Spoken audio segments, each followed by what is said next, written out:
Morning. You're listening to Caregiver Crossing, a podcast brought to you by Joy's House.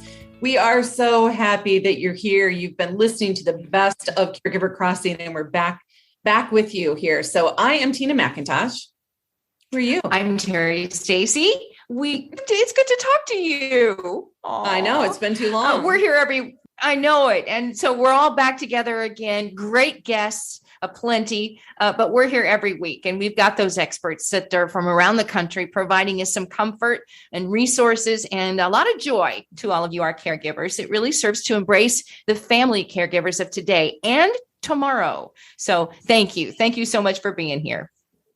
Joining us today, we have Julie Pope, and Julie is a lot of things to a lot of people. She's an end-of-life doula. She's an author. She's the creator of Barbecue BONZ sauce. Can't wait to hear about that. We're going to talk about it here in just a little bit. And she is dedicated to promoting healthy end-of-life conversations and care options for families in a multitude of innovative and impactful ways. So, Terry, I'm going to let you get us started here because I know you love Julie and everything about her. Truly. And Julie is also a veteran. And so first and foremost, we thank you so much for your service. But I want to know, and I think we all want to know, first, end-of-life doula. Explain how you became an end-of-life doula, because boy, that's nothing. I mean, I don't remember being in elementary school and thinking, someday I'm going to be, I think maybe an end-of-life doula is for me. It takes a very special person. Well, hello, and thank you so much for having me join you today. How exciting. Doula work, I come through doula work a little differently than probably the majority, in that I come from the death side already because I'm approaching it from the funeral side. I worked in a funeral home for a number of years. And so my experiences are all afterlife. Okay. So as I was in my background, I was a pre-arrangement director and a community outreach director for a local funeral home. And so I got extensive experience on the life before death and the life after death. But I didn't have any experience on the life during death piece. So because I always kind of break it down into like 3 phases. So I really wanted to fill in the gap, bridge that gap, because, I would go on calls with families and, the body would, the person would still be there in the home, and it'd be like, I missed a big piece. So I just started, love Google, just started looking up some, what do you do? End of life, what goes on during death and all of that. Mm-hmm. So then I came across the International End-of-Life Doula Association and contacted them and took their training. And so that's how that all came to pass. Julie, I have to think that doing the work that you did on the funeral side of things, you learned how to live better, maybe how to live a more fulfilled life. I don't know. I'm not finding the right words, but were there any big lessons like that in there for you? That is exactly the lesson. And I've said this I've been doing this for 15 years. And, I've said this for years. And this is one of the things that I learned coming from the death piece, it's like, we understand what death and dying is, but what we don't understand and we don't allow ourselves to go to is what it would be like to be dead. Okay. Because once you understand what dead is, and that doesn't mean that your life stops. It just means that your physical body is no longer here, but life can go on forever. Your legacy, right? All of that can go on. I think that if people understood more what dead means, then they would live their life better, because we stop our conversation at death and dying.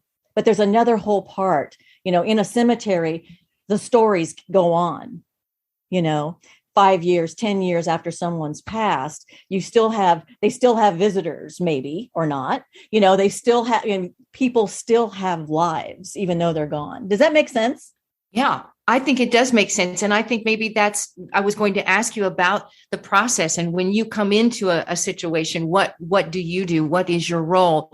Death is such a hard topic still to talk about today. And even making those, thinking, we better start making those arrangements is such a hard conversation. So when you come in, please go ahead. Yeah. Well, it's a hard topic because we're not groomed with death when we are being raised. As soon as we're born. Julie, I am chiming in to say amen, sister, because that's what I was thinking. Like, it's hard because we make it hard because we avoid it or we're taught to not talk about it. Right. Right. And you know what? When the minute we're born, we should start, everyone should start a plan for leaving, because, we came from somewhere, we're going somewhere. You are so temporary on this planet that people don't realize that. And we get caught up in the day-to-day stuff, but we actually need to be building our futures is what we need to be doing. I want to share with you just very briefly, and Joy's going to kill me. She's going to be like, Tina, seriously, we're trying to do 10 minutes on these podcasts and you're going to talk to Julie for like 50. That's all right. You guys can slim it down to 10. At least we're having a conversation, right? We just might have to have you back soon. But years ago, a very long story made short, years ago, I was very blessed to be at the bedside of a dear friend of mine. His name was His name was Doug. And I knew that it was his last moments, and the family was gathered around the bed, and I was coming in to be with him. And I had two of my kids in the car, and one was young. And Terry, you probably remember this experience I had with him. And my youngest, Georgia, who at the time, my goodness, was probably 8, said, Mom, I want to go in. And I said, well, honey, Mr. Doug is dying. And so I'm not sure that you should go in. And she said, I really want to go in. And I said, well, you're going to experience something that's going to be unlike anything you've ever experienced. And he's going to be taking his last breath on this earth. And she said, I understand. And I said, okay. Mm-hmm. So she came in and he passed. And I've had people before say, I can't believe you let your 8-year-old stand at the foot of his bed. And I said, why? We all die. I mean, she got to experience something really beautiful with this man surrounded by his wife and people, his family and people who loved him, and take his last breath. And like you said, it's not the end. I mean, we're still talking about him today. It's been 5 years, I think. And every time you mention his name, he lives. Right. So, yeah. He's going on. The thing that I wanted to mention about, our culture is that, 150 years ago, everybody was their own doula. We didn't have a service.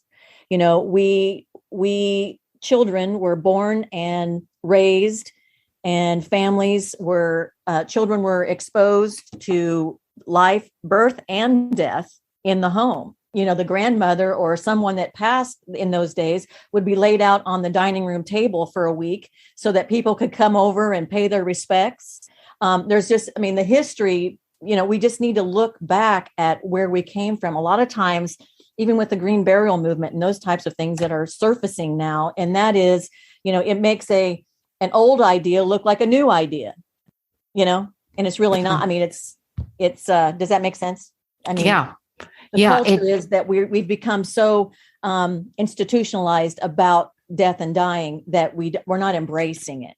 Yeah, we're afraid of it. Julie Pope is with us. She's an end-of-life doula, and she's an author and creator of BONZ barbecue sauce. And that's an interesting story, how she continues to this awareness about her and about what she does with being a life and death, an end-of-life doula. And it's a part of that sauce. And we're going to talk about that in just a moment. But, there are people listening, including myself, that are still very afraid of dying. That just is a frightening thought.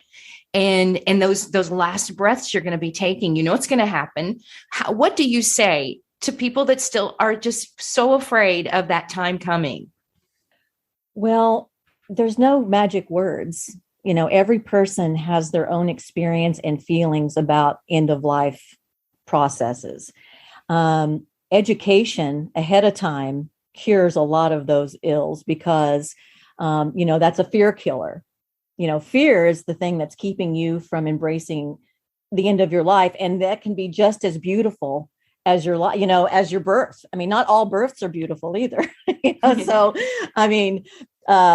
it is, there's just really no magical words to say. The only thing that I've seen, is that when it depends on who you're talking about too. If you're talking about a family member or you're talking about the person actually dying, if they're able to have conversations. I mean, they're already, if they're imminent, they're already going through their own internal workings and processes. They're not even really concerned about anything on the outside world. They're doing their own thing inside. The bystanders in death are the ones that think everything's bad, but really, sometimes you just got to let go and let nature take its course. Yes. I think death is ultimately a lesson in submission. Interesting way to say it. Yeah. Death is just letting go and letting life go and letting life do its thing. But planning is everything. Preparation is everything. Yeah. All right, Julie, I'm going to take a soft right here, because you have done something that is really, really fascinating. And I know we only have a few minutes. We're going to have you back another time, but I want to talk about your barbecue sauce, because BONZ barbecue sauce is probably the only condiment in your cart that's going to come with a self-help book. So you heard me right, barbecue sauce and a self-help book. So we want you to tell us a little bit about that. And your book is BONZ, the green side of the sod, the dark side of sod. And talk to us, just what is that? What does this all mean? Okay. Well, at the store, actually, the book doesn't come with the sauce. You'll have to just get a hold of me and I can get you a book. That's not a problem. But so the whole purpose, my work, I'm a project girl.